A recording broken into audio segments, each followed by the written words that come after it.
नमस्कार, खेल समाचार में आप सभी का स्वागत है। मैं हूं चंद्रशेखर जोशी। आइए सबसे पहले एक नजर डालते हैं इस बुलेटिन की सुर्खियों पर। एचएस प्रणॉय पहुंचे जापान ओपन के दूसरे दौर में। पहले दौर में किदाम्बी श्रीकांत को दी मात, वहीं पीवी सिंधु ने चीनी खिलाड़ी को मात देकर जीत के साथ शुरू किया अपना अभियान। थाईलैंड ओपन में भारतीय मुक्केबाजों का शानदार प्रदर्शन। भाग्यवती कचरी ने सेमीफाइनल में पहुंचकर पदक किया पक्का, वहीं आशीष और हसमुद्दीन भी पहुंचे अंतिम 8 में।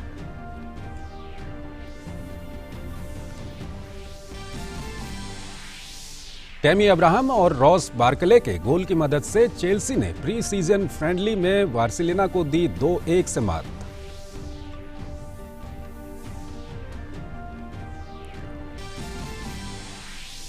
और आज से टोक्यो ओलंपिक की उल्टी गिनती हुई शुरू। पदक का हुआ अनावरण। आज से ठीक 1 साल बाद 24 जुलाई 2020 से होगी टोक्यो ओलंपिक खेलों की शुरुआत।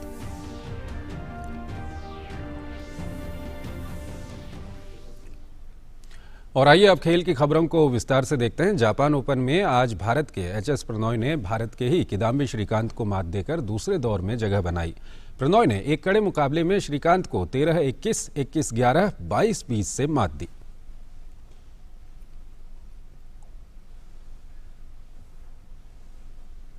हालांकि समीर वर्मा अपना मुकाबला जीतने में नाकाम रहे और उन्हें डेनमार्क के एंडर्स एंटोनसेन ने 21-17, 21-12 से मात दी। पुरुष युगल वर्ग में भारत के सात्विक साईराज रानकीरेड्डी और चिराग शेट्टी की जोड़ी अगले दौर में पहुंचने में कामयाब रही। इस जोड़ी ने इंग्लैंड के मार्क्स एलिस और क्रिस लैंगरीज की जोड़ी को 21-16, 21-17 से शिकस्त दी। भारतीय जोड़ी ने मुकाबले को 43 मिनट के अंदर अपने नाम किया। वहीं महिला एकल वर्ग में पीवी सिंधु ने जीत के साथ अपने अभियान की शुरुआत की। सिंधु ने पहले दौर के मैच में चीन की हैन यू को 21-9, 21-17 से पराजित कर दूसरे दौर में जगह बनाई। भाग्यवती कचरी ने बैंकॉक में जारी थाईलैंड ओपन अंतर्राष्ट्रीय मुक्केबाजी टूर्नामेंट के सेमीफाइनल में पहुंचकर भारत के लिए इस टूर्नामेंट का पहला पदक पक्का किया। 2 महीने पहले ही इंडिया ओपन में स्वर्ण पदक जीतने वाली असम की भाग्यवती ने वियतनाम की नगुएन हुओंग को 5-0 से हराकर सेमीफाइनल में प्रवेश किया। पुरुषों के 69 किलो वर्ग में भारत के आशीष कुमार भी क्वार्टर फाइनल में पहुंच चुके हैं। उन्होंने क्रोएशिया के पीटर सैटिनिच को 5-0 से हराया। वहीं मोहम्मद हसमुद्दीन भी 56 किलोग्राम के क्वार्टर फाइनल में पहुंचने में सफल रहे। उन्होंने बोत्सवाना के मुक्केबाज को मात दी। अंतर्राष्ट्रीय क्रिकेट परिषद ने सोमवार को टेस्ट रैंकिंग जारी की। भारतीय कप्तान विराट कोहली बल्लेबाजों में पहले स्थान पर हैं। न्यूजीलैंड के कप्तान केन विलियमसन दूसरे और भारतीय बल्लेबाज चेतेश्वर पुजारा तीसरे स्थान पर हैं। कोहली के 922 रेटिंग अंक हैं। बात अगर टीम रैंकिंग की करें तो भारत पहले, न्यूजीलैंड दूसरे और दक्षिण अफ्रीका तीसरे स्थान पर है। भारतीय कप्तान विराट कोहली आईसीसी की नवीनतम टेस्ट रैंकिंग में शीर्ष बल्लेबाज बने हुए हैं, जबकि टीम रैंकिंग में भारत पहले स्थान पर है। ऑस्ट्रेलिया दौरे पर 2-1 से जीत दर्ज करने वाले कप्तान कोहली ताजा जारी रैंकिंग में 922 अंक के साथ शीर्ष पर है। न्यूजीलैंड के केन विलियमसन 913 अंकों के साथ दूसरे पायदान पर है, जबकि चेतेश्वर पुजारा 881 पॉइंट्स के साथ तीसरे स्थान पर है। टीम रैंकिंग में भारत पहले, जबकि न्यूजीलैंड दूसरे स्थान पर है। दक्षिण अफ्रीका तीसरे, इंग्लैंड चौथे और ऑस्ट्रेलिया 5वें स्थान पर है। गेंदबाजों की सूची में टॉप 10 में भारत के 2 गेंदबाज आर अश्विन 6ठे पायदान पर और रविंद्र जडेजा 10वें पायदान पर शामिल है। इंग्लैंड के तेज गेंदबाज जेम्स एंडरसन बुधवार को लॉर्ड्स के मैदान पर आयरलैंड के खिलाफ होने वाले एकमात्र टेस्ट मैच मुकाबले से चोट के कारण बाहर नहीं हो गए होते तो उनके पास शीर्ष पर पहुंचने का मौका होता। गेंदबाजों की रैंकिंग में शीर्ष पर काबिज पैट कमिंस और इंग्लैंड के लिए सर्वाधिक टेस्ट विकेट लेने वाले एंडरसन के बीच 16 अंक का फासला है। एंडरसन को दक्षिण अफ्रीका के कागिसो रबाडा ने नवंबर में शीर्ष स्थान से हटा दिया था। इसके बाद ऑस्ट्रेलिया के पैट कमिंस ने इस स्थान पर कब्जा जमा लिया और एंडरसन दूसरे पायदान पर काबिज हैं। रैंकिंग में शीर्ष पर बने रहने के लिए हालांकि एंडरसन और कमिंस के बीच 1 अगस्त से शुरू होने वाले एशेज श्रृंखला में कड़ी टक्कर होगी। हरफनवाला खिलाड़ियों की रैंकिंग में जडेजा सर्वश्रेष्ठ भारतीय हैं। वह वेस्टइंडीज के जैसन होल्डर और बांग्लादेश के शाकिब अल हसन के बाद तीसरे स्थान पर हैं। Sports desk, DD news. West Indies cricket board ने मंगलवार को भारत के खिलाफ होने वाली आगामी टी20 सीरीज के पहले 2 मैचों के लिए टीम का ऐलान कर दिया।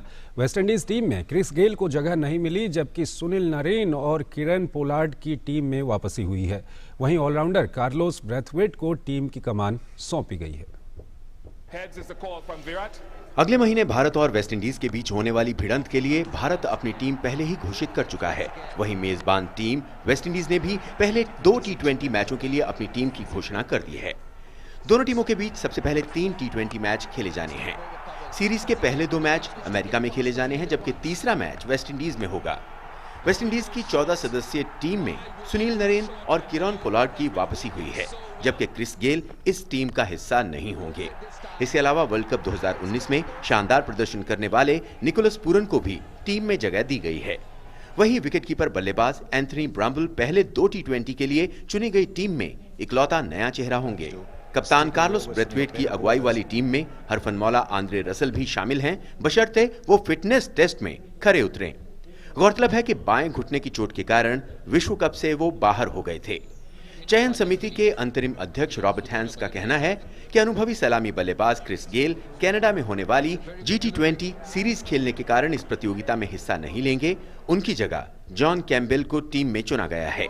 गौरतलब है कि नरेन ने अपना आखिरी टी20 मैच इंग्लैंड के खिलाफ 2 साल पहले खेला था, जबकि पोलार्ड ने पिछले साल नवंबर में आखिरी टी20 मैच में भाग लिया था। गौरतलब है कि 3 टी20 मैचों के अलावा भारतीय टीम वेस्टइंडीज में 3 वनडे और 2 टेस्ट मैच की सीरीज भी खेलेगी। Sports desk, DD news. भारतीय क्रिकेट कंट्रोल बोर्ड ने अपने नए संविधान के अंतर्गत इंडियन क्रिकेटर्स एसोसिएशन यानी ICA को मान्यता दे दी है। ये संगठन पूर्व खिलाड़ियों के हितों की देखभाल के लिए होगा। Indian cricketers association federation of international cricketers association से जुड़ी हुई नहीं है। इसमें सिर्फ भारत के पूर्व पुरुष या महिला क्रिकेटर ही शामिल हो सकते हैं। ICA की कार्यप्रणाली BCCI की कार्यप्रणाली से अलग रहेगी और एसोसिएशन को अपने फंड्स अपने आप जुटाने होंगे। हालांकि बोर्ड शुरुआत में कुछ ग्रांट दे सकता है। पूर्व भारतीय क्रिकेटर्स कपिल देव, अजित अगरकर और शांता रंगस्वामी ICA के निदेशक होंगे और चुनाव होने तक अपने पद पर बरकरार रहेंगे। भारतीय क्रिकेट टीम लंबे समय से चौथे नंबर के बल्लेबाज की समस्या से जूझ रही है। हाल ही में विश्व कप में भी टीम इंडिया मध्य क्रम में लड़खड़ाती नजर आई। वेस्टइंडीज के दौरे पर टीम इंडिया नंबर 4 के संकट से उबर सकती है।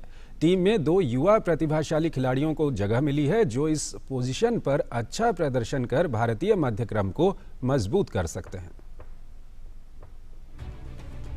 विश्व कप सेमीफाइनल में न्यूजीलैंड से हारकर टूर्नामेंट से बाहर होने वाली टीम इंडिया पर एक बार फिर मिडिल ऑर्डर को लेकर सवाल उठने लगे। खासकर नंबर 4 पोजीशन को लेकर टीम इंडिया लंबे समय से जूझती नजर आ रही है। पिछले लगभग 4 सालों से भारत नंबर 4 पर बल्लेबाजी करने वाले क्रिकेटर की तलाश कर रहा है। इसके लिए कई खिलाड़ियों को मौका दिया गया, लेकिन कोई भी इस पर अब तक खरा नहीं उतर पाया। हालांकि KL राहुल ने जरूर इस पोजीशन पर अच्छा प्रदर्शन किया, लेकिन विश्व कप में शिखर धवन के चोटिल होने के बाद उन्हें रोहित के साथ ओपनिंग में उतरना पड़ा। भारतीय टीम अब वेस्टइंडीज के दौरे पर जा रही है और शिखर धवन फिट होकर टीम के साथ जुड़ चुके हैं। ऐसे में राहुल एक बार फिर नंबर 4 पर अपना दावा ठोकेंगे। वहीं इस बार नंबर 4 पोजीशन के लिए मनीष पांडे और श्रेयस अय्यर को भी आजमाया जा सकता है। बात अगर मनीष पांडे की जाए तो दाएं हाथ के इस बल्लेबाज ने अब तक 23 वनडे खेले हैं। पांडे ने 36.66 की औसत से 440 रन बनाए हैं। 2016 में मनीष पांडे ने ऑस्ट्रेलिया के खिलाफ शतक लगाकर काफी सुर्खियां बटोरी थी। निसंदेह कर्नाटक का ये बल्लेबाज बेहद प्रतिभाशाली है।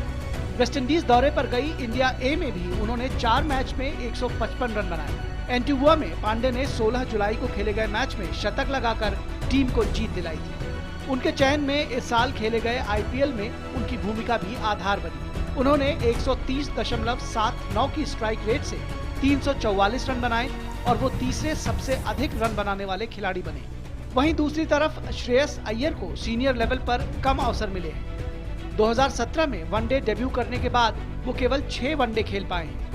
IPL में दिल्ली कैपिटल के कप्तान अय्यर ने 16 मैचों में 463 रन बनाए हैं। अगर अय्यर नंबर 4 पर खेलते हैं तो मनीष पांडे को निचले क्रम में रखा जा सकता है। नंबर 6 पर खेलते हुए मनीष पांडे ने 45.66 की औसत से 137 रन बनाए। वेस्टइंडीज के दौरे पर सभी की नजरें नंबर 4 की पोजीशन पर होंगी। उम्मीद कर सकते हैं कि पिछले कई सालों से चले आ रहे नंबर 4 के इस संकट से भारतीय टीम को जल्द निजात मिलेगी और भारत को मध्यक्रम का एक मजबूत बल्लेबाज मिलेगा। Sports desk, DD news. England और आयरलैंड के बीच लॉर्ड्स में खेले जा रहे पहले टेस्ट मैच के पहले दिन इंग्लैंड की टीम अपनी पहली पारी में 85 रन पर सिमट गई। मैच में इंग्लैंड ने टॉस जीता और पहले बल्लेबाजी करने का फैसला किया, लेकिन इंग्लैंड की शुरुआत बेहद खराब रही और टीम महज 23 ओवर 4 गेंदों में 85 रन पर ढेर हो गई। आयरलैंड की ओर से टिम मोटाग ने सबसे ज्यादा 5 विकेट हासिल किए। ताज़ा समाचार मिलने तक आयरलैंड ने बगैर किसी नुकसान के 29 रन बना लिए। एक छोटा सा ब्रेक लेते हैं यहाँ पर खेल समाचारों में। आप बने रहिए डीडी न्यूज के साथ।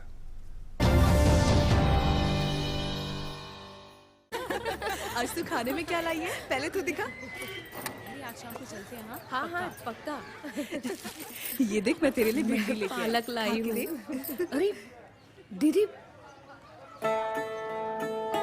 ये क्या आदत पाल रखी है? रोज की गर्भ निरोधक गोली? हाँ तो नहीं, मैंने सुना है कि रोज ब्रश करने से दांत घिस जाते हैं। कि रोज नहाने से इंसान गल जाते हैं। और रोज रोज रोटी खाने से तू भी रोटी जैसी गोल बन जाएगी। वहम पालने से अच्छा है अच्छी आदत पालना। नए जमाने की गर्भ निरोधक गोलियां हैं आसान, असरदार और भरोसेमंद और खाई जा सकती हैं हर रोज। तभी तो विश्व भर में करोड़ों महिलाओं को है गोली में विश्वास। भैया, क्या हमेशा के लिए बैंगलोर जा रहे हो क्या? प्लानिंग तो परफेक्ट होनी चाहिए ना। अब वहाँ किसी चीज की जरूरत होगी तो क्या भोपाल वापस आऊंगा? लेकिन वहाँ अपना आधार अपडेट करना नहीं भूलना। आधार अपडेट? हाँ। पर कैसे करवाऊँ? किसी भी बैंक या पोस्ट ऑफिस के आधार केंद्र में जाकर आप अपने आधार को अपडेट करवा सकते हैं। पिंकी का भी आधार अपडेट करवा लो। 5 और 15 साल पूरे होने पर बच्चों के बायोमेट्रिक्स अपडेट करना जरूरी है। ठीक है फिर। जीवन को आसान बनाने के लिए हम हैं आधार के साथ। मेरा आधार, मेरी पहचान।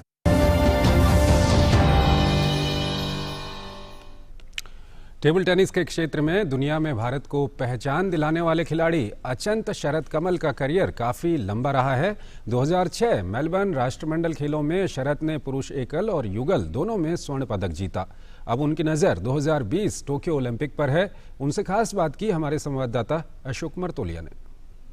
I am joined by legendary table tennis player Achant Sharat Kamal, who have been the flag bearer of Indian table tennis for more than a decade.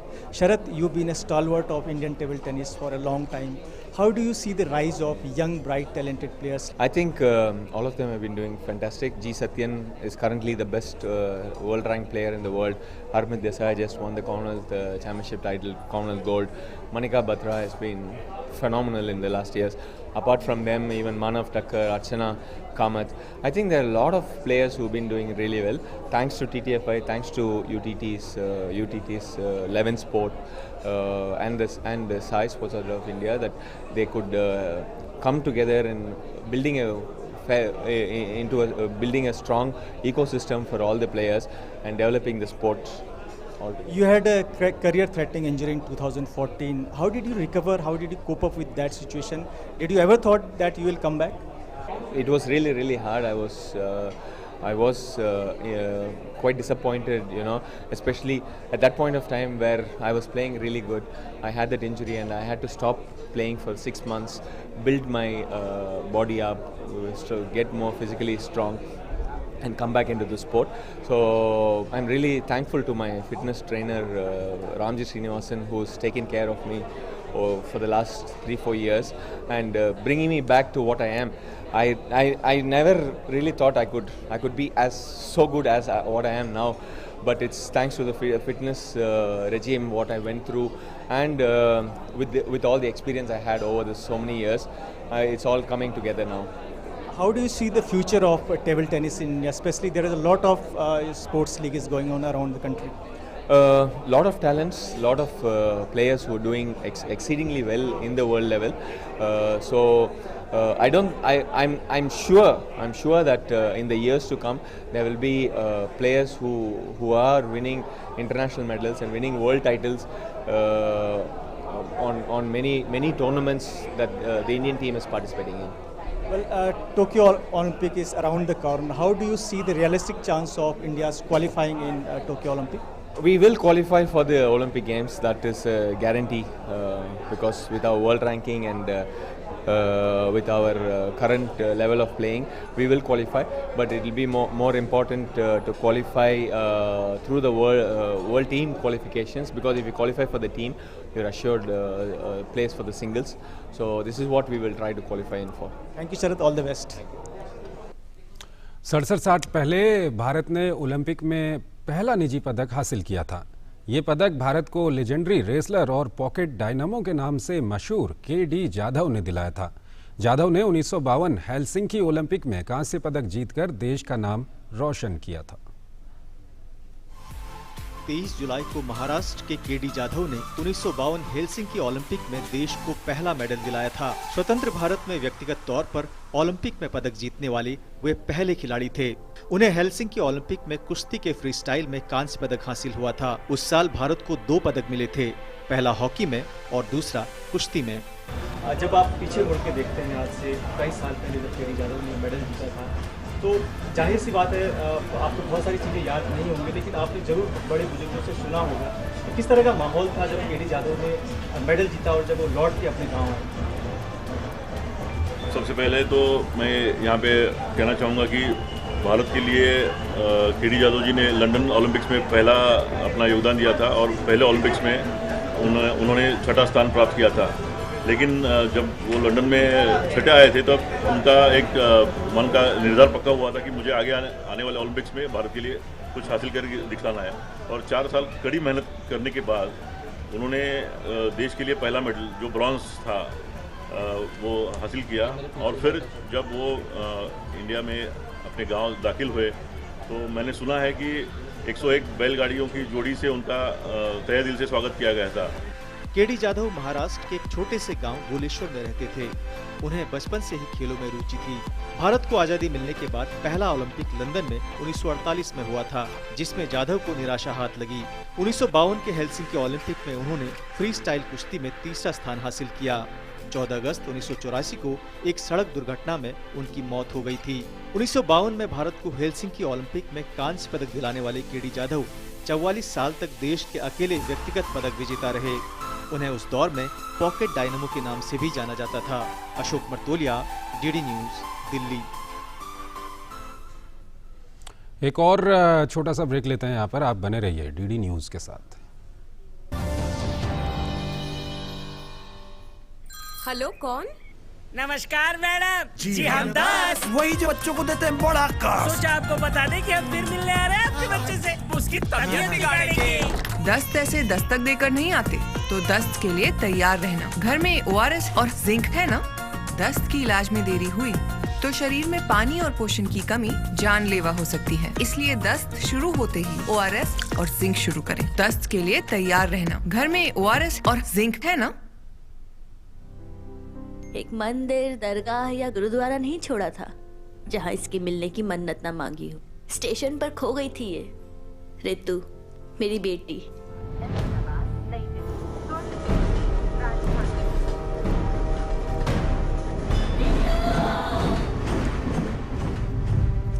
और देखो ना, ये मिली भी तो कैसे? इन उंगलियों के निशान से। आधार कार्ड बनवाया था इसका, तब काम आया। नहीं तो पता नहीं। आप भी अपने बच्चों का आधार कार्ड बनवा लेना प्लीज। सुना, वो आधार में बच्चों की फिंगरप्रिंट लेते हैं ना? उससे कोई भी खोए हुए बच्चे को अपने घर तक पहुंचा सकता है। कई बच्चों को अपने परिवार से मिलाया है आधार ने। ये तो मैंने सोचा ही नहीं था। तो अब सोच लो। पूरे देश में कहीं भी हो, आधार से ही तो छोटे बड़े सबको मिली है एक सी पहचान। तो पेरेंट्स, आधार अपना लो, फायदे में रहोगे।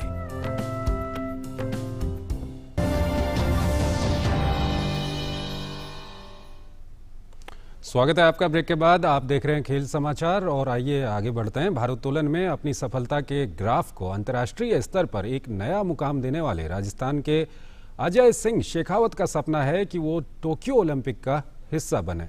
देश के इस उभरते युवा भारोत्तोलक से खास बात की हमारे संवाददाता गौरव कुमार ने। भारोत्तोलक अजय सिंह शेखावत ने कॉमनवेल्थ वेट लिफ्टिंग चैंपियनशिप में न केवल गोल्ड मेडल जीता बल्कि एक नया रिकॉर्ड भी बनाया। इस वक्त वो हमारे साथ हैं। गोल्ड मेडल आया, बड़ी कामयाबी। मुझे खुशी है, पर इससे बड़ी कि मैंने रिकॉर्ड बनाया। मेरा सपना था कि मैं ओलंपिक के लिए एक अच्छे अंक प्राप्त करूंगा यहाँ से, क्योंकि इससे पहले जो मेरा कंपटीशन था एशियन चैम्पियनशिप जो चाइना में हुआ था, तो इतना इंजरी था मुझे, तो उसके कारण मैं अपना बेस्ट नहीं कर पाया था। तो फिर मैं वहाँ से रिकवरी करके फिर टारगेट था कि इस कंपटीशन में मुझे अच्छा करना है, कॉमनवेल्थ चैम्पियनशिप में, और रिकॉर्ड बनाना है। आपने कभी एक पल भी सोचा था कि आप जब इस प्रतियोगिता में पार्टिसिपेट करेंगे तो एक नया रिकॉर्ड कीर्तिमान बना लेंगे? हाँ, एक अंदर मतलब कि सोचा था कि हाँ कि मुझे रिकॉर्ड बनाना है, और ये जो मेरे पास मौका मिला इसको मैं मतलब वेस्ट नहीं जाने दूँ। तो फिर जो सोचा था मैंने वहाँ पे किया है। कॉमनवेल्थ गेम्स आपने कभी नहीं खेला, एशियन गेम्स में आपने पार्टिसिपेट किया था लेकिन आप 5th पोजीशन पर रहे थे। तो ऐसे इस सब के बीच में कॉमनवेल्थ वेट जो चैम्पियनशिप थी, इसमें पार्टिसिपेट करना कितना चुनौतियों से भरा था आपके लिए? ये था कि पहले इंजरी था, तो फिर मुझे लग रहा था कि मैं नहीं कर पाऊँगा इसे, तो ये नेक्स्ट इससे अगला जो कॉम्पिटिशन वर्ल्ड चैम्पियनशिप है उसकी तैयारी करूँ। पर जैसे जैसे ठीक होने लग गया फिर मैंने और ट्रेनिंग हार्ड करना शुरू कर दिया, और उसके बाद में फिर मैं वहाँ जाके जो मेरा अचीवमेंट था, जो मैंने सोचा था, वहाँ पे अपना पर्सनल बेस्ट किया मैंने। अभी सितंबर में वर्ल्ड चैंपियनशिप है, वो भी काफ़ी इंपॉर्टेंट रहने वाली है ओलंपिक को ध्यान में रखते हुए। उसको लेकर के किस तरह की तैयारी है? घर भी नहीं जाऊँगा, सीधा वहाँ पटियाला जाके वहाँ पे ट्रेनिंग शुरू कर दूँगा, और फिर जो वर्ल्ड चैम्पियनशिप थाईलैंड में है पटाया में, उसके लिए पूरा फोकस करके वहाँ पे ओलंपिक के लिए क्वालिफाई करने की कोशिश करूँगा। अपने यहाँ तक के सफ़र के बारे में बताइए। 2014 में मैंने फर्स्ट नेशनल खेला यमुनानगर में, तो मेरा फर्स्ट टाइम वहाँ पे ब्रॉन्ज मेडल था, और फिर मैं वहाँ से मुझे कैंप में बुलाया, और फिर कैंप से मैंने 2015 से कैंप में हूँ अभी तक, और फिर वहीं से फिर मैं इंटरनेशनल प्लेयर बना। तो ये थे अजय सिंह शेखावत, जो कि काफ़ी उम्मीदों से भरे हुए हैं और उन्हें विश्वास है अपने आप पर कि वो आगे आने वाली प्रतियोगिताओं में भी अच्छा करके दिखाएंगे। कैमरामैन कुलदीप के साथ मैं Gaurav Kumar, DD news, Delhi. Tammy Abraham और रॉस बार्कले के गोल की मदद से चेल्सी ने प्री सीजन फ्रेंडली में बार्सिलोना को 2-1 से मात दी। ये मुकाबला टोक्यो में खेला गया। अब्राहम ने पहले हाफ में टीम का खाता खोला, वहीं बार्कले ने दूसरे हाफ में टीम के लिए गोल किया। स्पेनिश चैंपियन बार्सिलोना के लिए इवान रैकिटिच ने आखिरी पलों में सांत्वना गोल किया। ये बार्सिलोना का समर्स का पहला फ्रेंडली गेम था, जबकि चेल्सी का ये चौथा प्री सीजन मैच था। रशियन बॉक्सर मैक्सिम दादाशेव की मौत हो गई है 28 साल की उम्र में, और वो दरअसल घायल हो गए थे। IBF लाइट वेल्टरवेट का जब मुकाबला चल रहा था उस वक्त वो घायल हो गए थे, और अब उनका निधन हो गया। आज से टोक्यो ओलंपिक शुरू होने में सिर्फ 1 साल बाकी बचेगा, यानी इन खेलों का काउंटडाउन शुरू हो चुका है। आयोजकों के मुताबिक खेलों से जुड़ी सभी तैयारियां ट्रैक पर हैं, और फिलहाल टेस्ट इवेंट्स का आयोजन किया जा रहा है। टोक्यो ओलंपिक की उल्टी गिनती शुरू हो चुकी है। बुधवार यानी 24 जुलाई से टोक्यो ओलंपिक खेल शुरू होने में सिर्फ 1 साल बाकी रह गया। आयोजकों का कहना है कि खेलों से जुड़ी सभी तैयारियां ट्रैक पर हैं, और इस कड़ी में बुधवार को पदक का अनावरण किया गया। इन पदकों की डिजाइन को जुनिची कावानिशी द्वारा तैयार किया गया है, जो इस मौके पर मौजूद रहे। वहीं IOC अध्यक्ष थॉमस बाक और जापानी प्रधानमंत्री शिंजो अबे भी इस समारोह में उपस्थित रहे। National stadium, Olympic village, Paralympic village नए तैयार किए गए हैं। नए तैयार किए गए आयोजन स्थल और अस्थायी आयोजन स्थलों का निर्माण कार्य तय कार्यक्रम के मुताबिक चल रहा है। टिकटों की घरेलू बिक्री के पहले चरण में 3.22 मिलियन टिकट बिक चुके हैं, जो उम्मीद से भी ज्यादा हैं। फिलहाल ओलंपिक के टेस्ट इवेंट्स चल रहे हैं और तैयारियां अपने अंतिम चरण पर हैं। दिसंबर 2018 में आयोजकों ने कहा था कि इन खेलों पर कुल $12.1 बिलियन खर्च होंगे। हालांकि खेलों की तैयारियों में कुछ विवाद भी देखने को मिले हैं। 2015 में आयोजकों ने प्लेजियरिज्म के आरोप के चलते ओरिजिनल लोगों को हटा दिया था। वहीं नेशनल स्टेडियम का ओरिजिनल डिजाइन भी छोड़ना पड़ा था, क्योंकि वो काफी महंगा माना जा रहा था। इससे पहले इसी साल सुनेकाजु ताकेदा ने जापानी ओलंपिक समिति के अध्यक्ष पद से इस्तीफा दे दिया था, क्योंकि उन पर टोक्यो 2020 की बोली के दौरान भ्रष्टाचार में लिप्त होने के आरोप थे। फिलहाल इस बात को लेकर भी कुछ सवाल हैं कि टोक्यो शहर ओलंपिक के दौरान एथलीट्स और दर्शकों के लिए कितना गर्म रहेगा। जुलाई 2018 में टोक्यो में रिकॉर्ड हीट वेव देखने को मिली थी, जिसमें लगभग 1 दर्जन लोग मारे गए थे। जापान के मौसम विभाग के मुताबिक 1998 के बाद ये पहली बार था जब महीने का औसत तापमान 30 डिग्री से ऊपर गया हो। टोक्यो ओलंपिक खेलों का आयोजन 24 जुलाई से 9 अगस्त तक किया जाएगा। वहीं पैरालंपिक गेम्स 25 अगस्त से 6 सितंबर तक आयोजित किए जाएंगे। Sports desk, DD news. तो खेल समाचार में फिलहाल इतना ही। आप हमारी पूरी टीम को इजाजत दीजिए और बने रहिए डीडी न्यूज के साथ। नमस्कार।